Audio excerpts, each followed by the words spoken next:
कथी चले बेरे आय कथी लड़की है अरे वो लड़की मुसाफिर आया है गंगा जी के घाट में कहाँ पर है चल दिखाइए कौन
सुना है बेचारे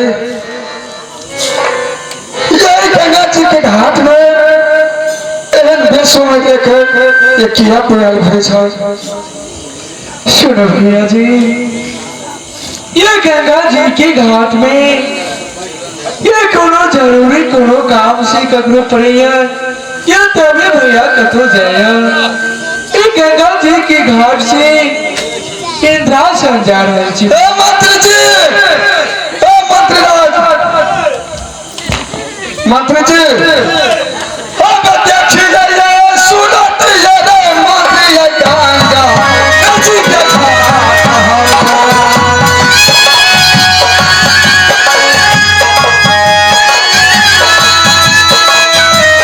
दोस्तों ये लड़की लग रहा है आसन की पड़ी ये गंगा जी के घाट में सूरज जैसे है जो आँख लगे रहा है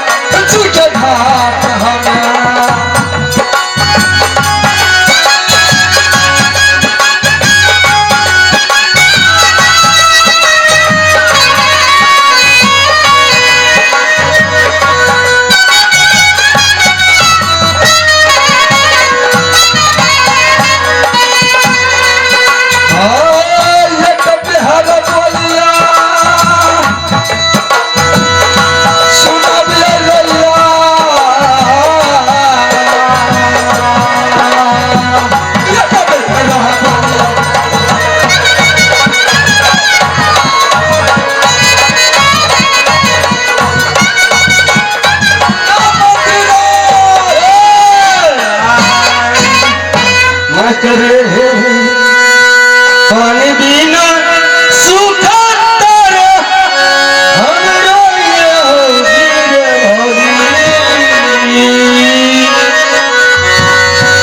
की कहो बाबा पानियों के हम मरे ल करे छी पानी बिना सूखा तारा हमरो ये भौजी रे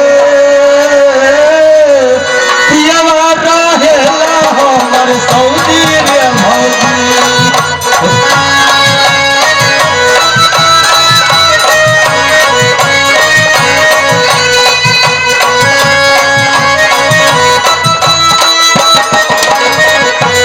महाराज की जय हो जय हो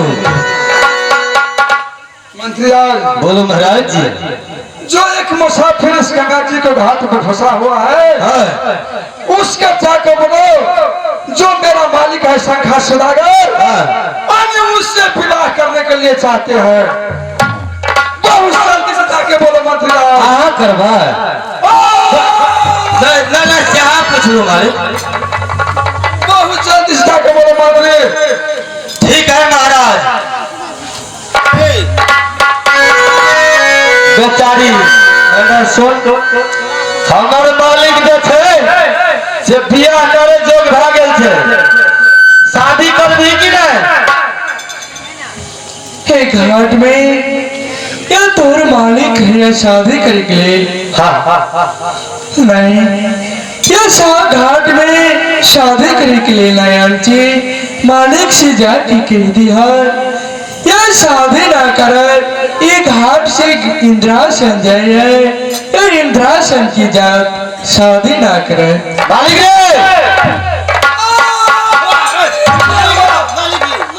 क्या हो मंत्रीराज? ये मसोली सर देखिए तार ऊपर। हाँ बेटा बे नया बे, हाँ बे बोली ना शर्मा।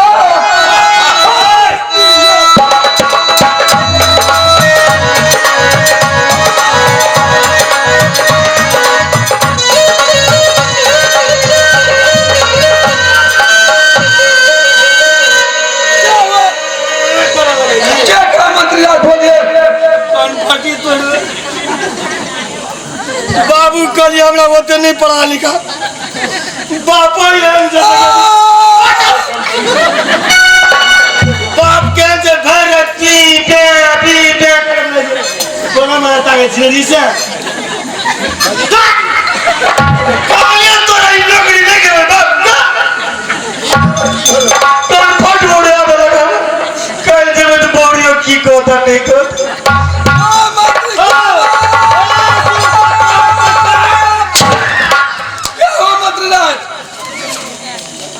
मालिक हो एकरा से निके हम गप कहलिए जो हमर मालिक कुमारे छे, यानी कुमारे छे। अच्छा, आ तोहर केना छी? तो कह जे हम धोती छी।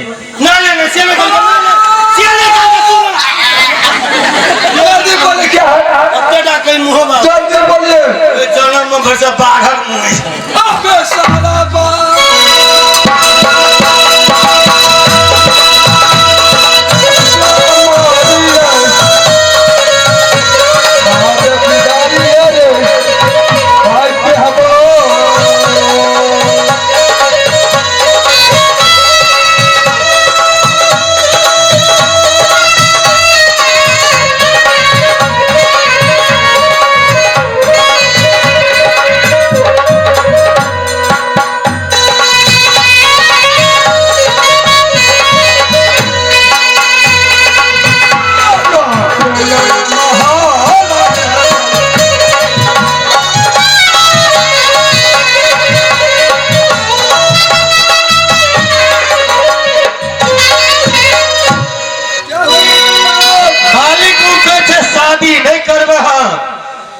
गंगा घाट देख के इंद्रासन जाए तैयारी है।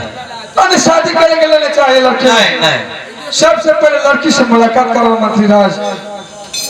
ए बेचारी ना सुन, हमार मालिक तोरा भेंट मांगे यानी ठीक है भैया। भैया जी सुना है कि या भैया भैया कह के नहीं पुकारो। सबसे पहले तू बोला विवाह करवे कि ना? एक गंगा जी के धार में ये खटवारी हमारी मालिक हम जाए छियो। अच्छा तू दोनों का गप कर, हम जाओ ना तो खाना बना खा खाना जल्दी खाना तो ना खाना था भैया। ये घाट में तुम्हारे से शादी करने के लिए ले भैया। क्या शादी क्या करो भैया? सुना है बेचारी ये है सूरज एहन तोर सूरज इलाके गंगा जी में भाषण दे छो। सबसे पहले तू अपन नाम ठकान के सुनाब कता रहे छ, कता जाय छ, केकर बेटी छ, की नाम छ? सुनो भैया, ये हमार नाम ठिकान बुझने से तोरा ये कोनो फायदा नहीं छ भैया। ओई के लिए तू घाट छोड़ दा, एक ऐसे गाड़ी हम बनो भैया। सुना है बेचारे, ये जब तक तू गंगा जी के घाट में नाम ठिकान नहीं कहवा तब तक तो रास्ता नहीं मिलता गंगा जी के हाथ में। सबसे पहले नाम ठिकान कह के सुना सुना भैया, अगर तू शादी करने के लिए तैयार है घाट में, या हमारे नाम ठिकान पूछने से कोनो यह जरूरी नहीं था। पूरे घाट में हिल छे भैया हम, यह सबसे पहले तू अपन नाम ठिकान कह के सुनावा, उकर बाद हम अपन नाम ठिकान कह के जरूर सुनावा भैया। सुना बेचारे, अरे हमारा नाम ठिकान बुझलता है तू।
छुपाए ये हमारा नाम लगे, ये बस सुदागर, ये पिताजी के नाम लगे बस सुदागर, ये माता के नाम लगे शाखा सोने बेचारे।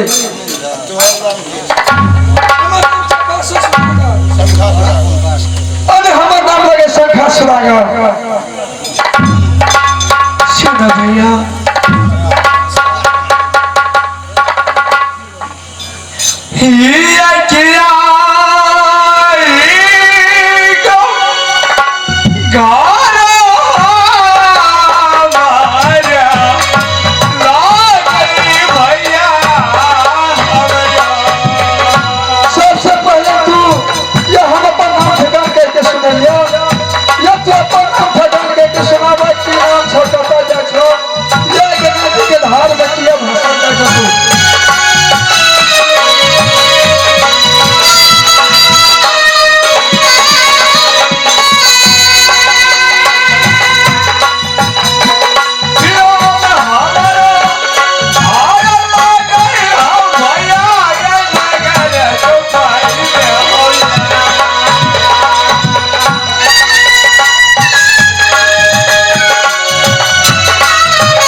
भैया ये के घर नगर चौपाए, ये पिताजी के नाम मासू सौदागर, यह हमारे नाम की शक्ति बिहुला।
संग में शादी करे के लिए तैयारी में है मुंडेगा तो समाज के लोग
ये सुनर में गंगा जी के दान नंबर बहिन बात पर जा रहा मगर समाज के लोग देखा चलो न जाते भैया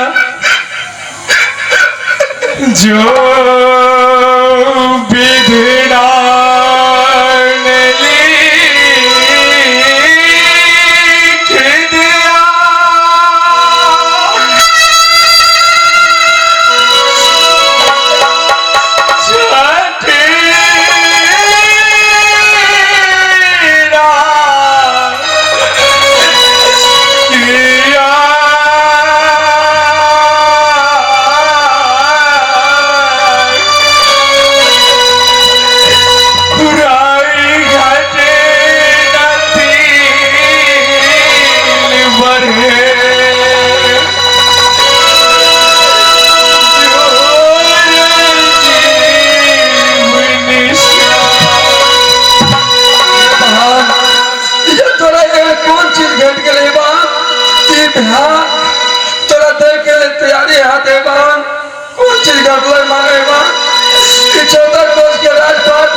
में तू भाषण जा रहा जमीला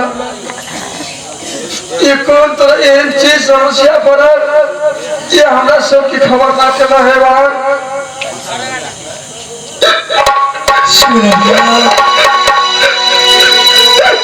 जिस समय में यह खबर करे वाला समय झेल उस समय तो बीत गया लेकिन इस समय में एक गंगा जी के घाट में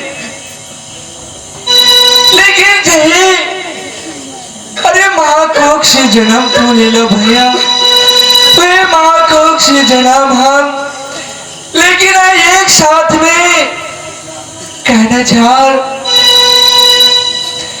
कार मैं भी हूँ नशा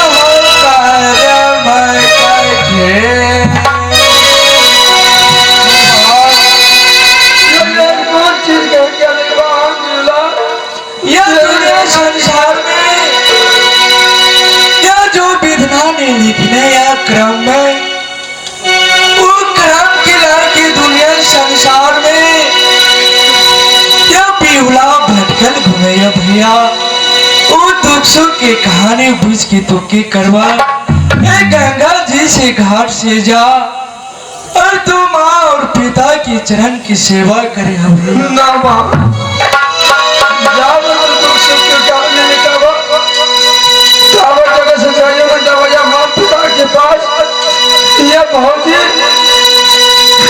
मैं यहाँ जाता पूजा तो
मंत्री साहब महाराज जी आज लेकिन बम्मा नेत्र फड़क रहे मंत्री साहब क्या महाराज बम्मा नेत्र फड़क रहा है मंत्री साहब बोलो महाराज जी आज कुछ हो तब है शीशी दौड़ी में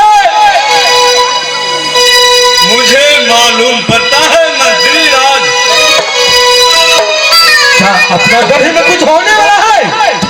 हाँ है मंत्री है। नहीं महाराज, ये कभी नहीं हो सकता है।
लेकिन डोरी पे ये किनको ना देखे जी हे भान सुना ये हमारे सबकी आवाज लगावा या जरूर की डोरी पे निकल के यार या भैया भैया कह के या पांचों बहन बिसारा उनका चरण में गिरा हे भान जरूर की भैया की दया लगत के अपना शिव की पूजा दादी है भैया जल्दी चल हे भान।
अग्रोड़ का हाँ हाँ मन तोरे से तब एलो के अरे ये किरा लग गया तो तू मेरा नहीं अगला अभी जिया चाची के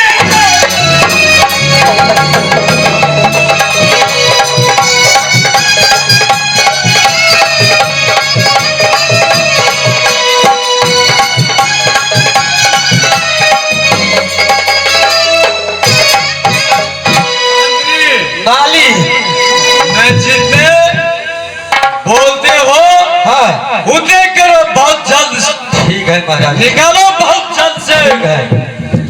एक काली बैंक होगी, बहुत जल्द से निकालो। ए मंत्री जी हमरा सब चिन्है छै के छियै सुनै नहीं छो चिन्है छी के छियै कहियो के छियै के चिन्है छै अहाँ तऽ लगै के छै आ सुनु कहै छै हमरा सब के छियै सुनू ने हमरा सब पांचों बहन बिसारा छियै हां पांचों बहन बिसारा छियै पांचों बहन बिसा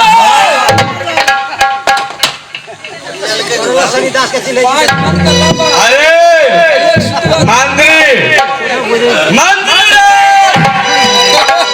किनसे बात करते हो, बहुत जल्द में बोलो। एगो कहे छले हम सुनते रहिए ता पीछे में तू फंसा देले बहुत जल्द में।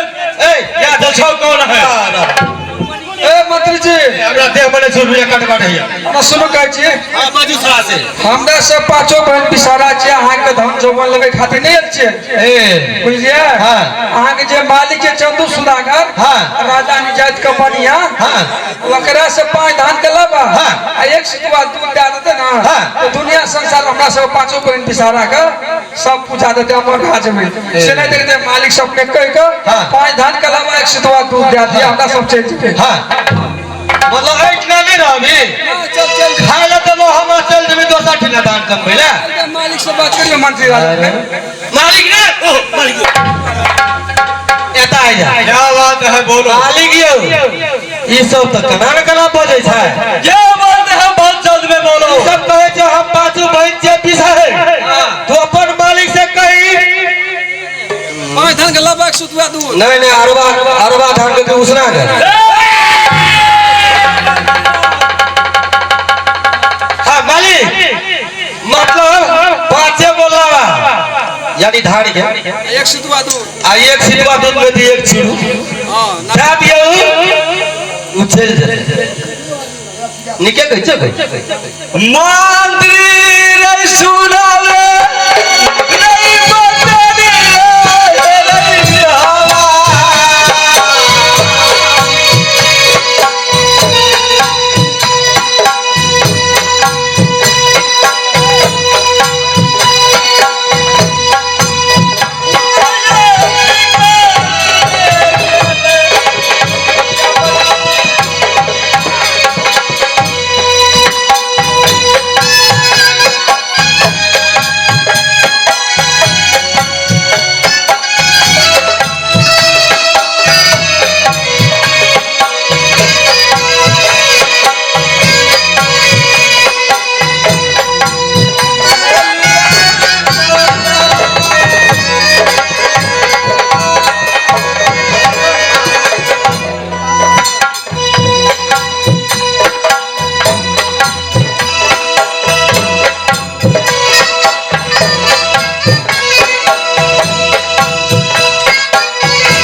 ये दूध लावा खाए छे तो बैंक केना खाए छे हमरा कल के दूध लावा खाए छे ऊ कहीं मालिक के दे तो अपना भैंस लगबे कर छे धान छेबे करे कोठी में भूज के आवे छे अच्छा ठीक है। हे भगवान मंत्री बात नहीं प्रणाम पिताजी पिताजी ये 5 धान के लावा एक सितवा दूध दादा पिताजी ये हमरा सबके दुनिया संसार में ये नाम अमर है पांचों बहन बिसारा के पिताजी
हे भाई ये चाहना कि चंदू सुदागर ये 5 धान के लबक छतवा दूध ना देले 5 बहन बिसारा के ओना के अपन 5 बहन बिसारा ये जैसे में मुसीबत पड़त है ये का छोड़ो ना है भान बोले भान ये की एक समय की बात है भान ये दुनिया संसार में ये किनको नहीं करे है भान एही करे के लिए लेकिन चंदू सौदागर की द्वार चल के 5 बहन बिसारा ये लोग भान लेकिन हाथ जोड़ के विनती करके कहला है भैया लेकिन बामा हाथ के बामा पैर तक से देव पूजा कि दुनिया संसार में 5 बहन बिसारा की नाम बाबा है लेकिन तुमो ने मान ले प्रेम के चंडाल चंदू सौदागर है भान इस समय में कहना झाड़ या धन देख धन गौरव या बेटा देख ईमान है भान लेकिन हे भान या 5 बहन बिसारा यार जी या के चंदू सौदागर के या जहना धन के गौरव या बेटा के ईमान देखलक है भान तैना या 5 बहन बिसारा जरूर कर घमंड के तुरंत है भान सेना के अपने 5 बहन बिसारा जगह से चल अपना माहौल जैसे में जरूरी 5 बहन के या उस समय जगह सुनना तो पूजा लगे मंत्री राज हाँ पूजे ले खाते अच्छा पूजा दिया दे जो अस्थिर मार खेली मंत्री जी की काम कर मार देते थोबा उठा कहाँ का मालिक थोड़ा उठा का मालिक हम समझा बुझा के आज जरूर देते मालिक एक सितुआ दूध कते है जी जाती अच्छा आई 5 धान गवावा कते मालिक दे दियो अही हक में निक रहा निके कहे छी मालिक हमरो हक में निके है ठीक है नहीं जा बहुत निक है तब से मालिक निक है अरे नमक हरामी चक्कर मारी है गिरहा तो मारी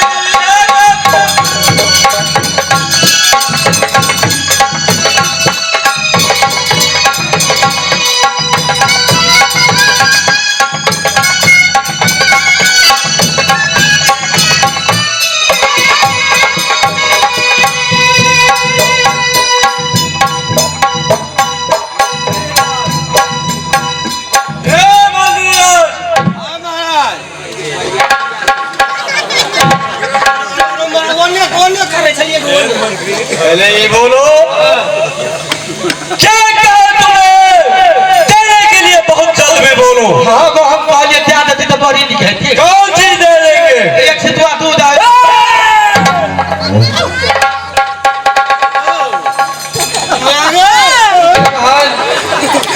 सेना के चंदू सौदागर गौरव उठेला कोयना के अपना 5 बहन बिसारा जगह चला ये जैसे मुसीबत पड़त उस समय 5 बहन बिसारा जाकर मेहमान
चाइना और मेरा घर कहाँ तुम्हारी नगर उदयपुर में। भगवान और मैंने जिस समय जन्म लिया